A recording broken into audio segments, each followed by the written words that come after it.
और इसी पृथ्वी के पर्यावरण के बारे में आज हम स्टडी करने जा रहे हैं। बच्चों, अपनी सूर्यमाला में सारे ग्रहों के निर्माण के बाद सूरज और पृथ्वी के दरमियान जो दूरी है, उसी कारण धरती पे सजीवों का और वातावरण का निर्माण हुआ है। यहाँ के सारे सजीवों को पृथ्वी ने अनाज, पानी और रहने के लिए जगह दी है। सुबह नींद होने के बाद धरती पे अपने कदम रखने से पहले पाद स्पर्श क्षमस्व में इन शब्दों में धरती माँ को प्रणाम करती हूँ। हमारी भारतीय संस्कृति का यह एक अविभाज्य घटक है। हम पृथ्वी को धरती माँ कहते हैं, कारण हमारी पृथ्वी सारे मानव जाति तथा पशु पक्षियों के लिए जीवनदायी है। टीचर, पृथ्वी के निर्माण के बारे में बताइए ना। बच्चों, हमारी पृथ्वी एक ग्रह है। वह सौरमंडल के साथ फूलों की तरह पिरोई गई है और इसी कारण हम केवल पृथ्वी के निर्माण के बारे में सोच नहीं सकते एवं सौरमंडल के अन्य ग्रहों के बारे में हमें सोचना चाहिए या उसकी पढ़ाई करनी चाहिए। सौरमंडल के सारे ग्रह सूर्य के आसपास विशिष्ट दायरा बनकर घूमते हैं। सूर्य कहाँ से आया? यह सूर्य आकाशगंगा का एक विशिष्ट घटक है। अतः आकाशगंगा का निर्माण कहाँ से हुआ? या यूं कहा जाए कि आकाशगंगा कहाँ से निर्माण हुई? ऐसे असंख्य सवाल आपके मन में निर्माण होते हैं। मतलब पृथ्वी का निर्माण सौरमंडल के साथ संलग्न है।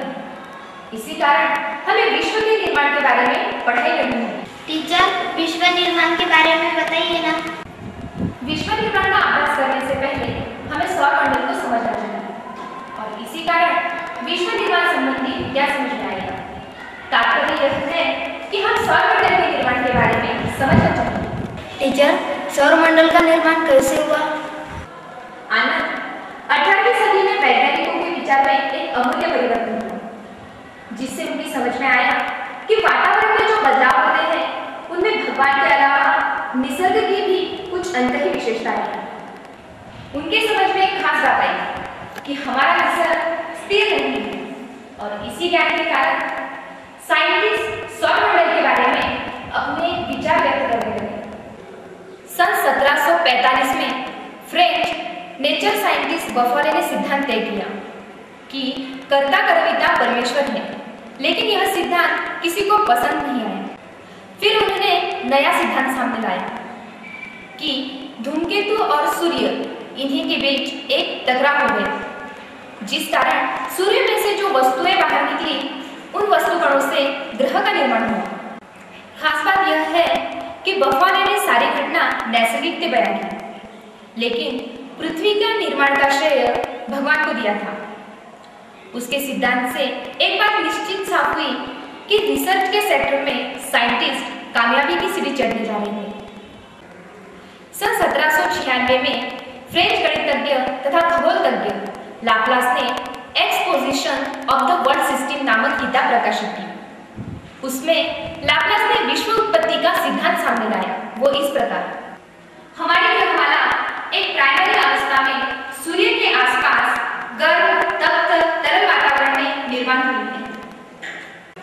यह तात्कालिक वातावरण हमारे ग्रहों की विशिष्ट सीमा रेखाओं में फैले हुए थे, जो तरल सफेद वायु से बने हुए थे। यह वातावरण सूर्य के साथ हेवी ग्रह जैसे घूमते थे। इस ग्रह का बाहरी हिस्सा अंदरी हिस्से से कई अधिक घूमता था। धीरे धीरे यह वातावरण ठंडा होने लगा। विज्ञान की भाषा में हमें उसे आकुंचन कहते हैं। यह क्रिया होते हुए वातावरण के स्पीड में बढ़ोतरी हुई। अतः कई समय बाद विश्ववृत्तीय केंद्रोत्सारी प्रेरणा और आकर्षण दोनों समान हुए, जिस कारण सफेद बादलों जैसे वातावरण के विश्ववृत्तीय भागों से हवा के गुंजे इस वातावरण में बिखर गए। बाकी का वातावरण आकुंचित बनता गया, जो वही स्थिर रह गए और अपना एक स्थान बना गए। यह लाप्लास का सिद्धांत सारी दुनिया ने मंजूर किया। अतः 150 साल तक किसी ने भी इस पर ऑब्जेक्शन नहीं दिया। सन 1797 में प्रजापिता का उपग्रह उसके भ्रमण कक्ष को लंबरूप फेरी लेता है। यह सिद्धांत सामने आया। सन 1847 में वरुणा का एक उपग्रह वक्रीय होता है। यह सिद्धांत सामने आया। सन 1877 में टी.सी. चैमलेन और एफ.आर. मुल्टन इन अमेरिकी वैज्ञानिकों ने विश्व के बारे में अपने मत प्रदर्शन किए। जर्मन वैज्ञानिक वॉयजेगर ने सन 1943-44 में सौरमंडल के बारे में एक नया सिद्धांत दुनिया के सामने लाया। सन 1949 में अमेरिकन वैज्ञानिक क्यूब ने वॉयजेगर से प्रभावित होकर सौरमंडल के बारे में अपना मत प्रदर्शन किया। American chemistry scientist H C. Urey ने कहा है कि ठंडे आकाश में अस्तित्व स्थित इतर वस्तुओं का निर्माण हुआ है। वास्तव में केमिस्ट्री निकष के सहारे खगोल वैज्ञानिक सिद्धांत तय करने वाले यूरी यह पहले वैज्ञानिक थे। सन 1949 में एजवर्थ, सन 1955 में हॉयल तथा सन 1956 में गोल्ड यह ब्रिटिश वैज्ञानिकों ने भी शीत वस्तुमाल संगठन के सिद्धांत को दोहराया। श्मिड तथा फेसेको आदि रशियन वैज्ञानिक भी इसी विचारसरणी के वैज्ञानिक ठहरे।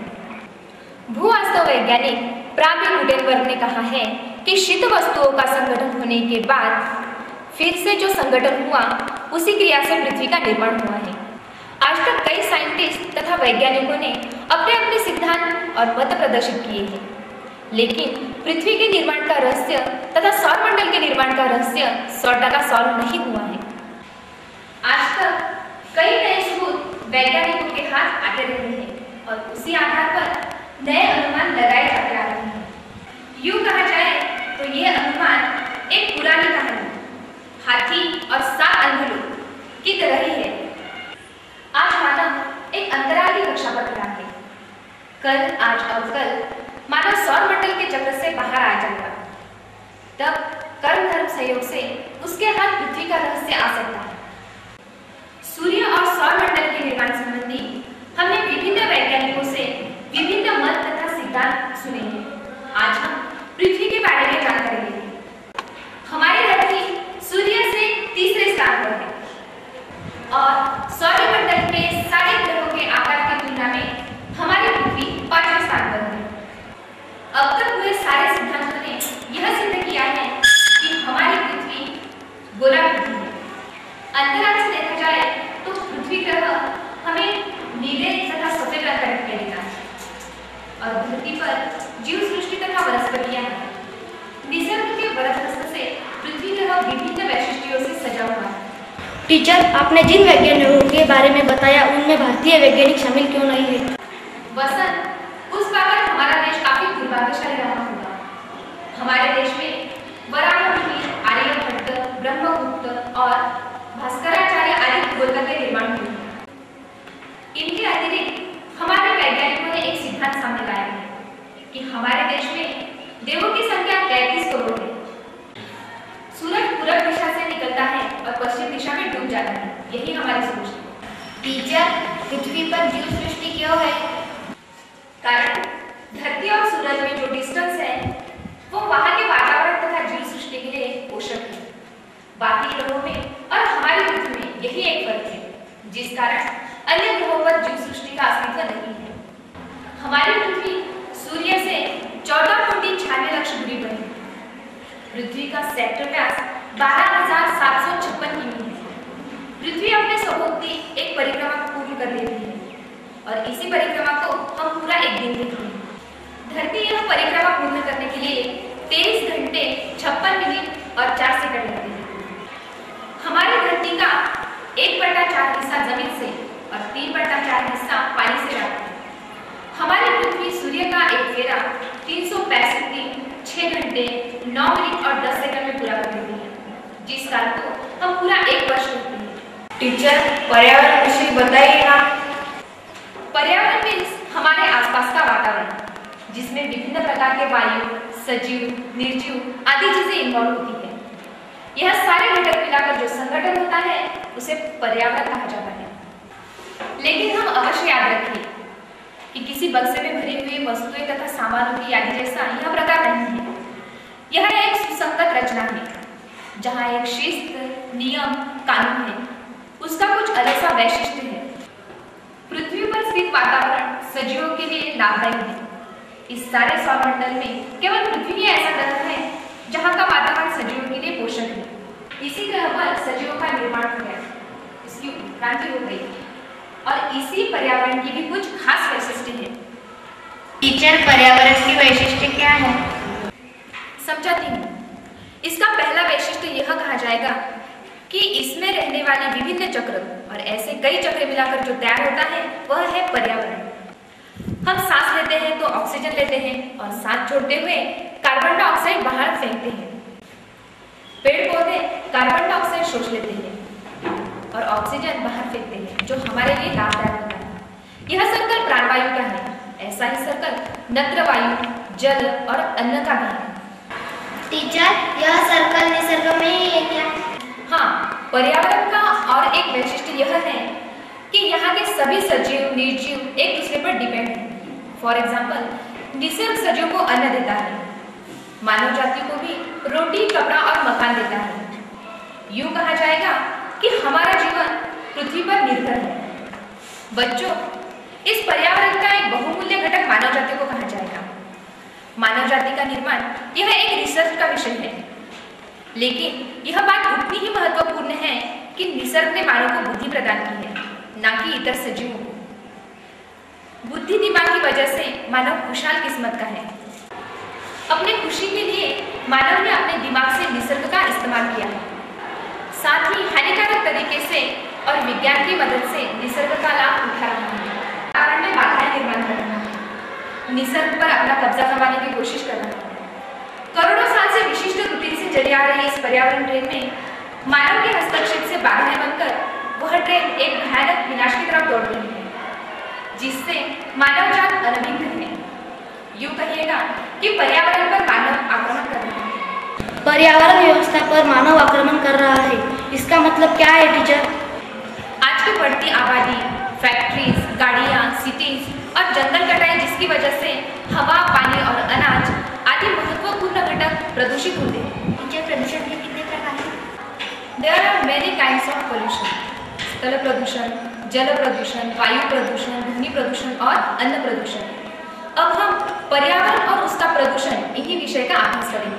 टीचर, मेरे पास पर्यावरण की बुक है, वह दे दूं क्या? आनंद, पर्यावरण का अभ्यास इन चार दीवारों के अंदर या किताबें पढ़कर नहीं हो सकता।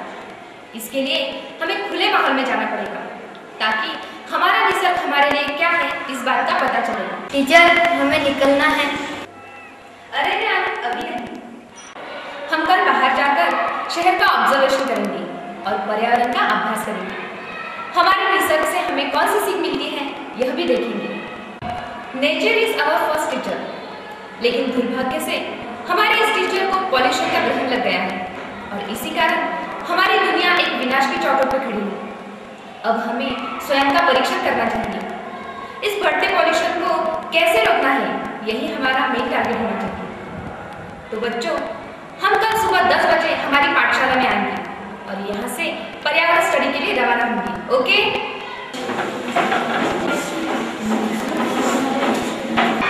हाँ, तो ठीक है।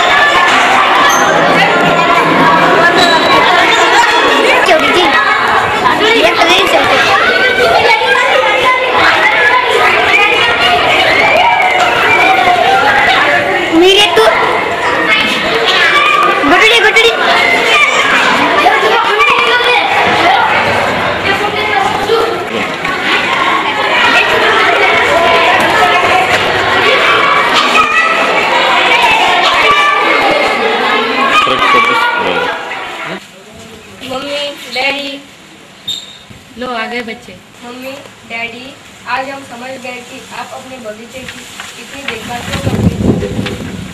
अरे वसंत, ये बात आपके समझ में आज कैसे आ गई? हमारे टीचर ने आज पाठशाला में अच्छी जानकारी दी है, इस कारण हमें पर्यावरण का महत्व समझ में आ गया है। हाँ डैडी, हम भी आपके साथ बगीचे में काम करेंगे। बहुत अच्छा। बच्चों, आज से आप हमारे साथ काम करने वाले हो ना, बहुत अच्छा। अब अंदर चलो। मम्मी, डैडी, एक बात बताना भूल ही गए, पर्यावरण संबंधी पढ़ाई करने के लिए हमारी ट्रिप जाने वाली है। अरे वाह, ये तो बहुत अच्छी खबर है। चलो अंदर।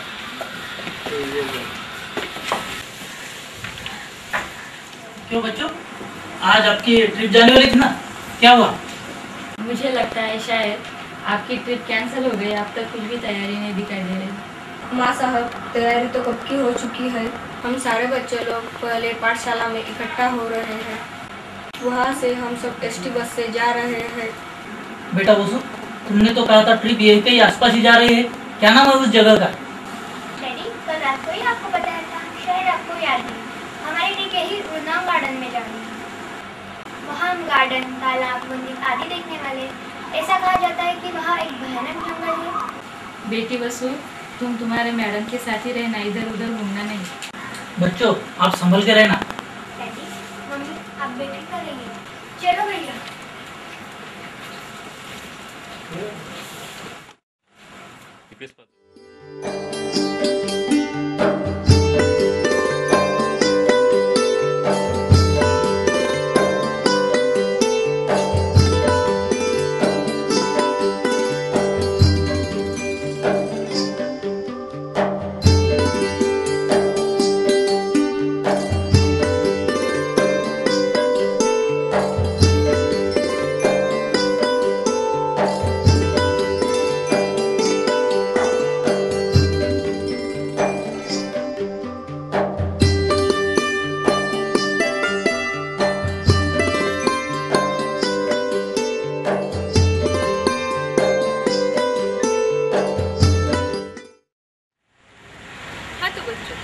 यह हमारी पर्यावरण पढ़ाई की जगह है। टीचर, यहाँ का वातावरण कितना अच्छा है।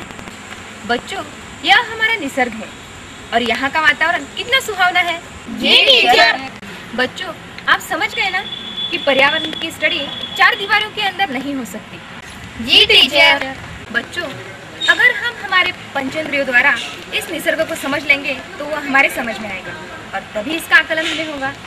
टीचर, इतना सुहावना माहौल शहर में महसूस नहीं होता। यहाँ का माहौल कितना अच्छा है टीचर। शहर के गर्दिश से हमें बहुत तकलीफ होती है। हाँ तो बच्चों, हम उस पेड़ के नीचे बैठकर हमारी पर्यावरण की स्टडी करेंगे। भगवान श्री कृष्ण ने कहा ही है कि अश्वस्थ सर्ववृक्षाणां, तो वही जगह हमारे लिए ठीक होगी। तो चलें उस पेड़ के नीचे बैठने के लिए। हाँ टीचर। चलिए।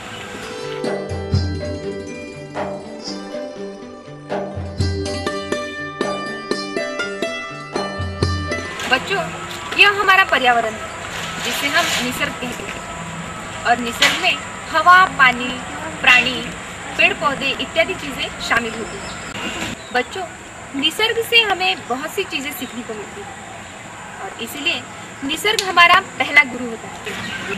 बच्चों, सबसे पहले हम स्थल प्रदूषण के बारे में पढ़ाई करेंगे और इसके लिए हम उस जगह पर जाएंगे। तो चलिए उस जगह पर जाते हैं।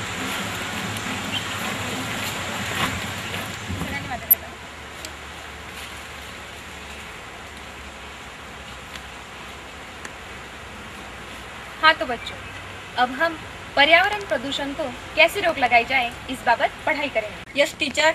टीचर, प्रदूषण कैसे बढ़ता है। पर्यावरण प्रदूषण के मुख्यतः 3 प्रकार हैं: स्थल प्रदूषण, जल प्रदूषण और वायु प्रदूषण। स्थल प्रदूषण का अर्थ है जमीन पर होने वाला प्रदूषण। ये देखिए, ढेर सारी गंदगी। हम लोगों ने यह कीचड़, गंदगी खुले रास्ते पे फैला दी है। प्रशासन ने यही कचरा डालने के लिए जगह जगह पर कचरा कुंडी रखी है, लेकिन हम नागरिक इसका उपयोग न करते अपने घर का कचरा खुले मैदान पर डाल देते हैं, जिससे स्थल प्रदूषण फैलता है।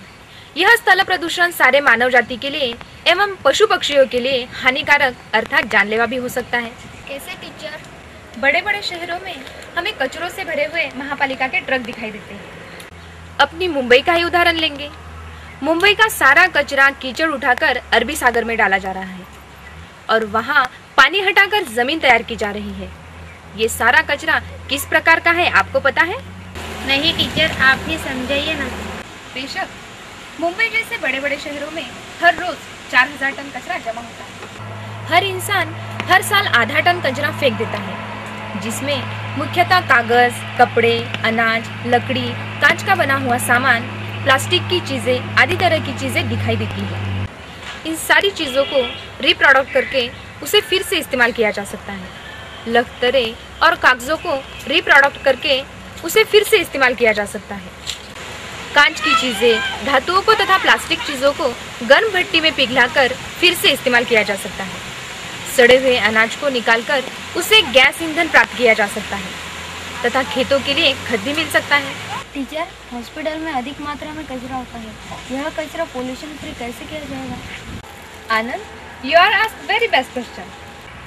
हॉस्पिटल के कचरों में बैंडेजेस, दवाइयाँ, ऑपरेशन द्वारा निकाले हुए ह्यूमन बोन्स एवं छोटे अर्भक होते हैं। इसके अलावा इंजेक्शन की सीरीज, चाकू, बॉटल्स आदि चीज़ें भी होती हैं। ये सारा कचरा गांव के बाहर फेंका जाए तो उसमें गाय, भैंस, बिल्ली, कुत्ते अपना अनाज खोजते हैं। उनके द्वारा गलती से इंजेक्शन की सीरीज, पत्रों के टुकड़े, पॉलीथीन बैग्स आदि चीज़ें सेवन की जा सकती हैं, जिस कारण उनकी ज़िंदगी खतरे में पड़ सकती है। बैंडेजेस जैसी चीज़ें रोग जंतु युक्त होने के कारण उससे कई तरह की बीमारियां फैल सकती है। इस कारण यह चीज़ें हाई टेम्परेचर भट्टी में जलाकर नष्ट की जाती है। टीचर, जमीन का पोल्यूशन और किस प्रकार होता है? हमारे देश में कई प्रकार के कारखाने और फैक्ट्रीज हैं। कचरा तथा ईंधन जलने से राख निर्माण होती है, जो हमारे आसपास फैलती है और जिससे स्थल प्रदूषण होता है। ज्वालामुखी, बम स्फोट और कीटकनाशक द्वारा भी जमीन प्रदूषित होती है। हुआ टीचर? हमारे देश की आबादी बढ़ रही है, इसलिए हमें अनाज का उत्पादन अधिक मात्रा में करना जरूरी हो गया है, जिसके लिए हमें कीटकनाशक तथा रासायनिक खतों का इस्तेमाल करना अत्यावश्यक हुआ है। जंतुनाशक तथा रासायनिक खतों के कारण हमारी खेती खराब होती जा रही है। रासायनिक खतों के कारणवश हमारी खेती में रसायन जमीन में ही रहते हैं। उस समस्या पर उपाय यह है कि हमें सेंद्रिय खतों का इस्तेमाल करना चाहिए। साथ साथ क्षारयुक्त जमीन में अदला बदल कर अनाज का उत्पादन लेना चाहिए। टीचर, जल प्रदूषण के रोक के लिए हमें क्या करना चाहिए? बच्चों, सड़क पर तेल लीक होने से एक्सीडेंट होते हैं। रास्ते पर थूकने से तथा आजू बाजू में पेशाब एवं लैट्रिन करने से हवा में बदबू फैलती है। इसके अलावा विभिन्न प्रकार की बीमारियां फैलने की आशंका भी होती है। हमारे प्रशासन ने ऐसी गलतियां करने वालों को कड़ी से कड़ी सजा देने का प्रबंध करना चाहिए। तात्पर्य यह है कि हम सब लोगों ने कचरा रास्ते पर या खुली जगह पर डालना नहीं चाहिए। स्थल प्रदूषण पर महत्वपूर्ण उपाय यह है कि हमें पेड़ लगाकर उनका जतन करना चाहिए। पेड़ों द्वारा मौसमी हवाओं को रोक लगाकर उन्हें अच्छी तरह जलधारा धरती पर बरसाई जा सकती है। ऊंचे ऊंचे जंगलों से भी बारिश अच्छी होती है। पेड़ों की छांव से गर्मी को कम करने में मदद होती है। घने पेड़ों से गांव शहरों की सुंदरता तो बढ़ती ही है, साथ साथ जमीन की धूप कम होती है। फूलों द्वारा हवा में खुशबू फैलती है। पक्षियों की गुंजन से कान भर जाते हैं। हाँ तो बच्चों, अब तक हमने स्थल प्रदूषण कैसे होता है यह देखा। स्थल प्रदूषण ना हो इसलिए हर इंसान को प्रयास करना चाहिए। साथ साथ यह जानकारी सबको देनी चाहिए। समझ गए? हाँ टीचर। हाँ तो बच्चों, अब हम जल प्रदूषण कैसे फैलता है इस बारे में स्टडी करेंगे। हवा, पानी और अनाज यह हमारी प्राइमरी नीड मतलब प्राथमिक आवश्यकता है, और इसी कारण हमारे पुरखों ने नदी तालाब के किनारे अपना डेरा बसाया था और वहीं पर हमारा ह्यूमन कल्चर प्रोग्रेस हो गया। एम आई राइट? अतः कुछ गलतीवश जैसे कि जहरीले द्रव्य का मिलाव, हानिकारक घटकों का मिश्रण आदि कारणवश हवा, पानी और अनाज जानलेवा होता है, तब हम उसे वायु, जल और स्थल प्रदूषण कहने लगते हैं। आज हम सिर्फ जल प्रदूषण के बारे में पढ़ाई करेंगे। टीचर, जल प्रदूषण कैसे होता है? सबसे पहले हम पानी का निर्माण स्थल देखेंगे। बताओ, हमें पानी कहाँ से मिलता है? मैं बता सकता हूँ टीचर, बारिश, नदी, झरने, तालाब, सागर, नदी, इससे हमें पानी मिलता है। बिल्कुल सही, लेकिन ये पानी गंदा क्यों होता है, ये आपको पता है? बारिश का पानी तो साफ और पीने लायक होता है, तो ये दूषित होने का तो सवाल ही नहीं होता। ये पानी तो बादलों और पानी के वायु से तैयार होता है। आपका जवाब ठीक है, लेकिन कभी कभी धूलिकण तथा हवा में लहराने वाले जीव जंतुओं से यह पानी दूषित भी हो सकता है। बारिश का पानी हमारे घरों की छतों पे पड़ता है और वह पानी दूषित होने की संभावना ज़्यादा होती है, लेकिन साफ सुथरा बारिश का पानी पीने के लिए इस्तेमाल में लाया जा सकता है। जिन शहरों में फैक्ट्रीज अधिकतम होती है, वहाँ कारखानों द्वारा निकाला हुआ गैस पानी को खराब कर देता है। कारखानों के धूल द्वारा बारिश आम्ल पर्जन्य में बदल जाती है इस कारणवश यहाँ की इमारतें तथा जमीन को धोखा निर्माण होता है। टीचर, जल प्रदूषण के बारे में अधिक जानकारी बताइए ना। आजकल बड़े बड़े शहरों में कारखानों की संख्या अधिक बढ़ रही है। कारखानों में से निकला हुआ खराब पानी पाइपों द्वारा नदियों में, समंदर में छोड़ा जाता है। परिणामतः नदियों का जल हमें गंदगी भरा एवं रंगीन नजर आता है। यही नहीं बल्कि इस कारण पानी में रहने वाले सभी जलचर प्राणी मरने की संभावना अधिक होती है। साथ साथ यह जल प्राशन करने के कारण इंसान बीमार हो जाते हैं और उन्हें त्वचा रोग होने की संभावना ज्यादा होती है। जी हाँ टीचर। बच्चों, कुछ लोग नदी के पानी में, समंदर के पानी में कागज और प्लास्टिक जैसी चीजें फेंक देते हैं। टीचर, इन चीजों का क्या परिणाम होता है? कागज तथा कपड़ों की बनी हुई बैग्स का विघटन होने के बाद उन्हें जीव जंतु खाकर उन्हें नष्ट कर देते हैं। लेकिन प्लास्टिक पर कोई रासायनिक प्रक्रिया नहीं हो सकती। इस कारण प्लास्टिक के टुकड़े मछलियों के पेट में जाकर उनका पचन नहीं होता और इसी कारण मछलियों जैसे जलचर प्राणी मर जाते हैं। शायद तुम्हें याद होगा, कई साल पहले तेल जहाज पानी में डूबने की वजह से समंदर प्रदूषण हुआ। इराक युद्ध में भी समंदर का पानी दूषित हुआ। तेल तरंग के कारण ढेर सारे जलचर प्राणी मर गए। इराक युद्ध में भी समंदर का पानी दूषित हुआ। टीचर, समंदर का प्रदूषण कैसे होता है? शायद तुम्हें याद होगा, कई साल पहले तेल जहाज पानी में डूबने की वजह से समंदर प्रदूषण हुआ। इराक युद्ध में भी समंदर का पानी दूषित हुआ था। तेल तरंग के कारण कई जलचर प्राणी मर गए थे। बच्चों, अभी हमने जल प्रदूषण के बारे में काफी जानकारी दी। हाँ टीचर। टीचर, जल प्रदूषण से होने वाली हानियों के बारे में हमें पता चल चुका है, लेकिन क्या इन पर कोई उपाय नहीं है? बिल्कुल है, लेकिन हमें सबसे पहले जल प्रदूषण ना हो इसका ध्यान रखना चाहिए। शुद्ध जल प्राशन करना और विशुद्ध जल फेंक देना, बस हो गया। पानी जीवन है। टीचर, हमें पानी का महत्व कभी महसूस नहीं हुआ था। ये तो आम बात है। अब मैं आपको आंकड़ों में बताती हूँ। हमारी धरती का 3/4 हिस्सा पानी से व्याप्त है। पूरे विश्व में 97% पानी सागर में तथा महासागर में है। बचे हुए 3% पानी में से केवल 1% पानी पीने लायक है। अब आपके समझ में आएगा कि पानी का महत्व हमारे जीवन में क्या होना चाहिए। टीचर, दूषित पानी शुद्ध कैसे किया जाता है? बिल्कुल किया जाएगा। वैज्ञानिकों ने इतनी प्रगति की है कि पानी शुद्ध करना एक आसान बात है। आपको याद होगा, बरसात में जब नल द्वारा पानी आता है तो उसमें मिट्टी के अंश होते हैं। तब आपकी मम्मी टूटी का इस्तेमाल करती है और इस वजह से मिट्टी के जो अंश होते हैं वो पानी के नीचे जमा होते हैं। दूषित पानी शुद्ध करने के लिए हम क्लोरीन की टैबलेट इस्तेमाल में ला सकते हैं। साथ ही साथ जीरो बी जैसे अत्याधुनिक वाटर फिल्टर भी इस्तेमाल में ला सकते हैं। टीचर, नदी तालाब का पानी दूषित न हो इसलिए हमें क्या उपाय करना चाहिए? नदी, तालाब और समुद्र, यह पानी दूषित न हो इसका हमें ख्याल रखना चाहिए। शहरों में से निकलने वाला गंदा पानी, कारखानों में से निकलने वाला रासायनिक पानी, यह समुद्र में ना जाए इसका हमें ध्यान रखना चाहिए। टीचर, हम सबने मिलकर प्रयत्न करना चाहिए। मतलब अभी हमारे यहाँ जो कारखाने हैं उन्हें प्रशासन ने कुछ नियम बना कर देने चाहिए, जैसे कि कारखानों में से निकला हुआ पानी समुद्र, तालाब या नदियों में छोड़ने की बजाय उन पर प्रक्रिया करके उन्हें फिर इस्तेमाल में लाना चाहिए। कारखानों में से निकलने वाले धुएं पर कुछ प्रबंध लगाना चाहिए। कारखानों के परिसर में पेड़ लगाने चाहिए। नदी, तालाब, समुद्र, इनमें कागज तथा कपड़ों की चीज़ें और प्लास्टिक की चीज़ें ये न डालकर उनका पुनर्इस्तेमाल करना चाहिए। साथ साथ यह जानकारी सबको देनी चाहिए। समझ गए? हाँ टीचर, हम सब इसका प्रचार करेंगे।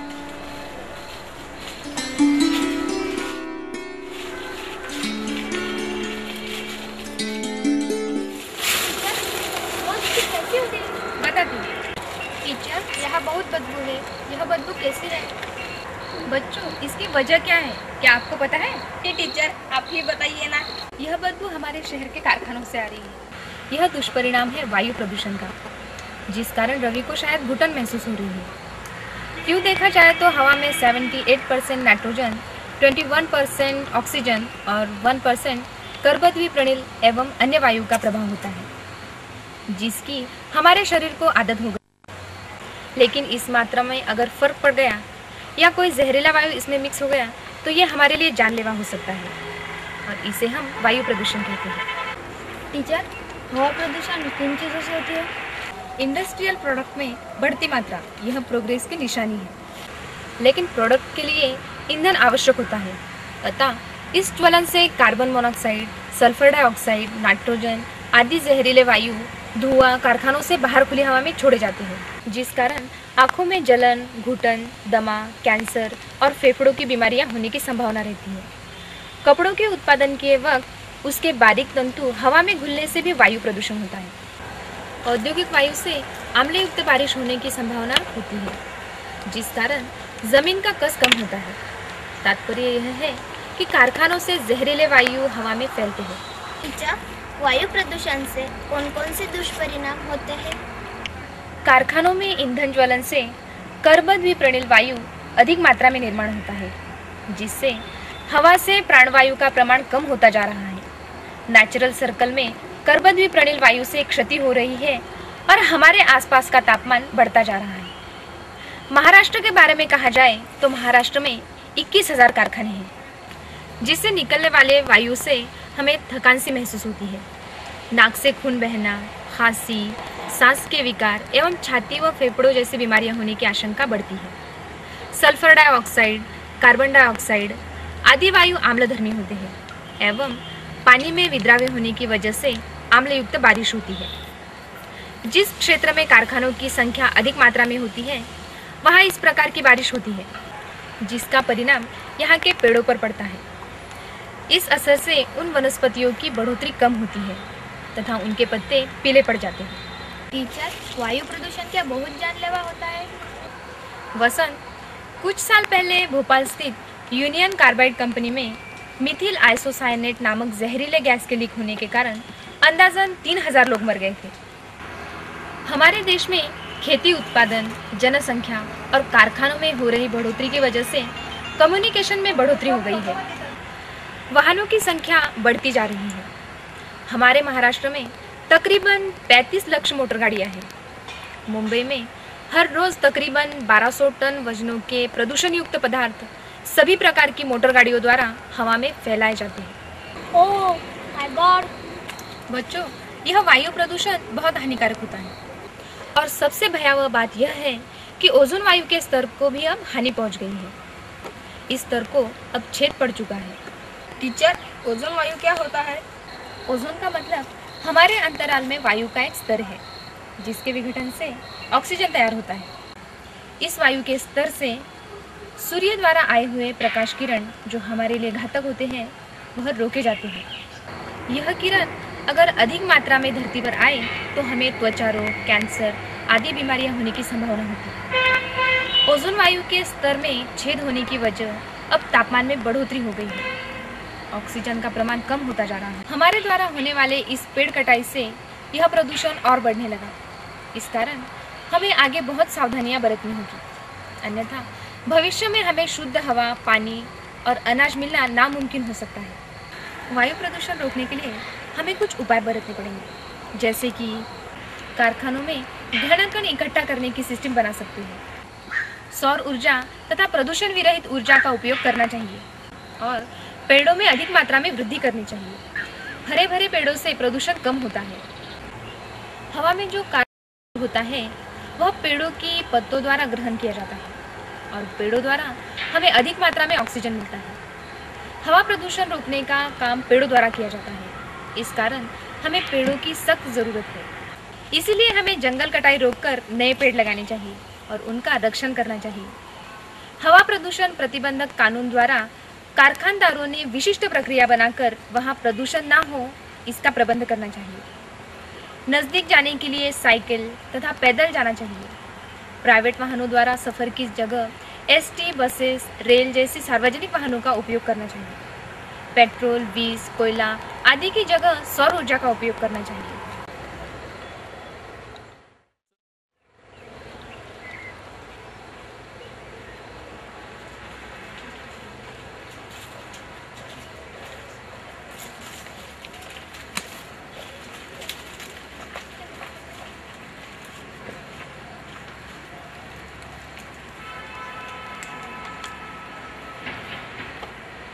टीचर, सौर ऊर्जा बाबत थोड़ी जानकारी बताइए ना।